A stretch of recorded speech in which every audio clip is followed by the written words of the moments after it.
Hi guys, welcome to my channel. Today fish fry ఎలా చేయాలో చూసేద్దాం. అందరూ ఎలా ఉన్నారండి? నేను చాలా చాలా అంటే చాలా బాగున్నాను. ఈరోజు ఏం లేదండి, మా మామయ్య కొంచెం చేపలు తీసుకొచ్చాడు. దాన్ని ఫిష్ ఫ్రై ఎలా చేయాలో నా స్టైల్లో చూసేయండి. ఓకే, ముందుగా చేపలు తీసుకొని దాంట్లో కొంచెం సాల్ట్ యాడ్ చేసుకొని, మీకు సరిపడినంత మీరు యాడ్ చేసుకోండి. నాకు సరిపడినంత నేను యాడ్ చేసుకుంటాను. ఓకే, తర్వాత పసుపు, కొంచెం కారం, కొంచెం అదే అల్లం పేస్ట్ నాకు సరిపడంత నేను యాడ్ చేసుకుంటున్నానండి. కొంచెం ఫ్రైకి, కొంచెం కర్రీకి ఉంచేసుకున్నాము. అందుకే విడిగా నేను కలిపేస్తున్నాను. వీడియో తీసేటప్పుడు కొంచెం ఇబ్బంది అయిందండి. దానివల్లనే వీడియో కొంచెం అటు ఇటు అవుతుంది. కొంచెం అడ్జస్ట్ చేసుకోండి. ఏం కాదండి, కొంచెం చూసేయండి. అల్లం పేస్ట్ వేసేసి కొంచెం ముక్కలకి బాగా పట్టించి కలుపుకోండి బాగా. ఇక్కడ నేను నాకు సరిపడంత నేను వేసుకుంటున్నాను. మీకు సరిపడంత మీరు వేసుకోండి. మెజర్మెంట్స్ కావాలంటే కామెంట్ చేయండి, నేను మెజర్మెంట్తో సహా నెక్స్ట్ టైం చెప్పేస్తాను. కొంచెం అదే కర్రీలో మొత్తం కలపడానికి కొంచెం ఆయిల్ కూడా కొంచెం యాడ్ చేసేసుకోండి. యాడ్ చేసేసుకొని బాగా కలిపేసుకోండి.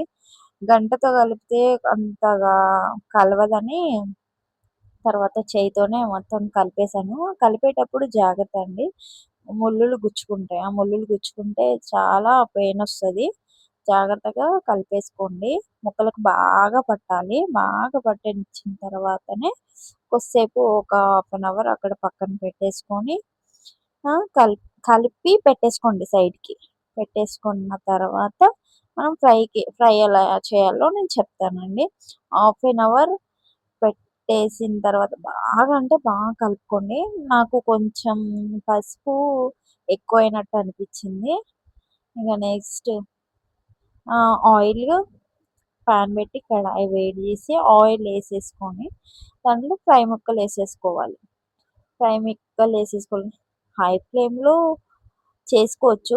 బాగా కాలిన తర్వాత కొంచెం మీడియం ఫ్లేమ్లో కాల్ చేసుకోండి, ఫ్రై చేసేసుకోండి. ఓకే అండి, నేను ఊరొచ్చానండి హైదరాబాద్ నుంచి. మా మామయ్య ఏదో ఒకటి తీసుకొస్తూనే ఉంటాడు. అందుకే వీడియో నా స్టైల్లో ఎలా చేయాలో చూపిద్దామని వీడియో తీశానండి. కొంచెం నన్ను సపోర్ట్ చేయండి ప్లీజ్.